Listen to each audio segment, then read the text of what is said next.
Hello people, welcome to the Colony, and this is Cullen's Brain. And in this one, I'm going to be talking about the Iran War. This war already has so many mixed feelings. Some people are happy, thinking Donald Trump is there for them. And there are others who think the United States should never have gotten involved. This war is a waste. Iran was nowhere close to a nuclear weapon. So, how should we really be thinking? Let's explore. We'll start by going back in time. We're going to study some history. And the history is going to have to do with two countries. One doesn't exist anymore, and another still does. First one, you might have guessed it by now, is the Soviet Union. Old Russia. And the nuclear weapons that the Soviet Union once had when it existed. You see, before the Soviets had nuclear weapons, the Americans were the only ones with the nuclear weapons. Let me tell you, if the Soviets didn't get them, the world would have had so much less worry unless you were Soviet. During World War II, the United States had two fronts, both the Western Front of the European theater and the Pacific theater. And in the Pacific theater, two nuclear bombs were dropped on Hiroshima and Nagasaki. The shape of America back then was, it was in its industrial summit. Maybe. And also, the mainland was largely untouched. A few balloons exploded. And I gotta say, most factories were not damaged. And if Iran becomes even 1/5 a war zone, and the US used nuclear weapons when its mainland was largely untouched, then if Iran is significantly damaged, it may definitely consider using nuclear weapons if it has nuclear weapons. What does this tell me as a guy who lives in America? I kind of don't want Iran to have any long-range nuclear weapons or any chance of getting them. If the chance is even remote, I don't want them to have this capability, not with an Ayatollah in charge, that kind of regime. And there are multiple reasons why the Iranian regime doesn't really like people in America. It's because we have more rights. It's because we have religious freedom, and the women have more freedom. You might find them in miniskirts during the winter.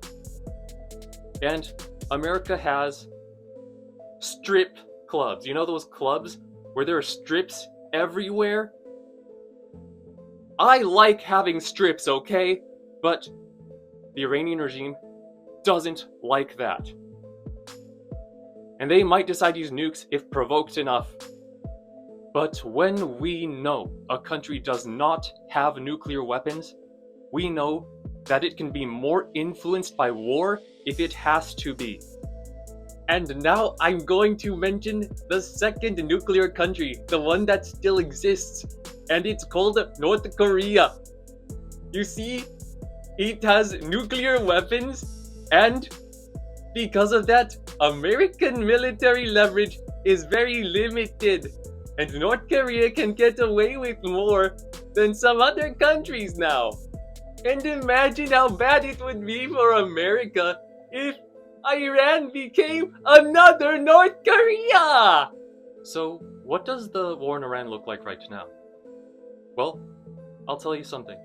If the American arsenal is represented by something like this, the Iranian arsenal, while not to be underestimated, and is no pushover, is still represented by something more like this.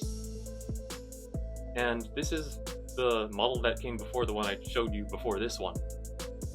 By the way, I make things out of cardboard on my channel. This is an advertisement too. The United States military technologically has the upper hand on Iran. It has more land and a larger, way larger navy. So, militarily, I support this war Second point of it is, prevention is pretty valuable. And, well, preventing Iran from having a nuclear weapon is a pretty good cause. Even if there's no proof they're developing it, why wait until the proof comes when they actually have a nuclear weapon? Let's be too early instead of too late. Economically, things kind of stink.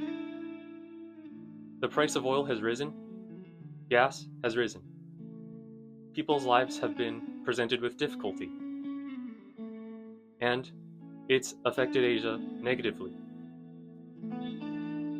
It's because the Strait of Hormuz has been complicated with some dangers. Dangers of Iran's military. Pretty sick when ships going through, civilian ships, they've been hit. And it's... this regime's asking for a spanking. So, the economy will be going through a stinking for a while. In the long term, depending on the things that will happen in time, we don't know what the destiny will bring. It could be a longer while of difficulty than a short war, or maybe, at long last, at the end of the war, a regime change, a government change, could make the Strait of Hormuz safer and more prosperous than ever. And maybe the long-term payoff could be great, or it could be worse than ever. We don't know, and we're going to have to wait a while to find out. Now back to the economy.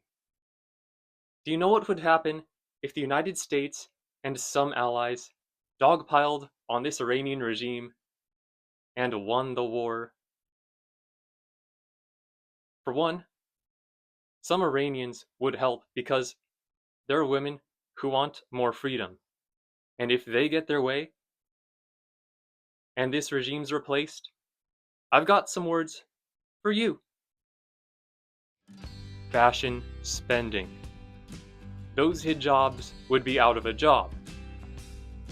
And apparel brands in the United States and Europe would start to grin because of the increased demand of Iran.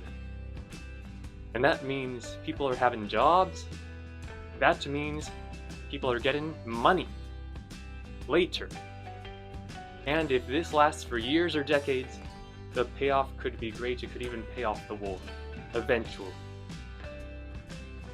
And women in the United States and Europe, maybe Asia too, could make friends with Iranians online and talk about fashion. And not just hijabs. Well, that does sound positive. And I think Asia's gonna like this too, because some Asian countries have textile manufacturing similar to the United States did in the early Industrial Revolution. Man, maybe they'll get some jobs too. So I support some American involvement in this war. How did this get in my hand? What is it?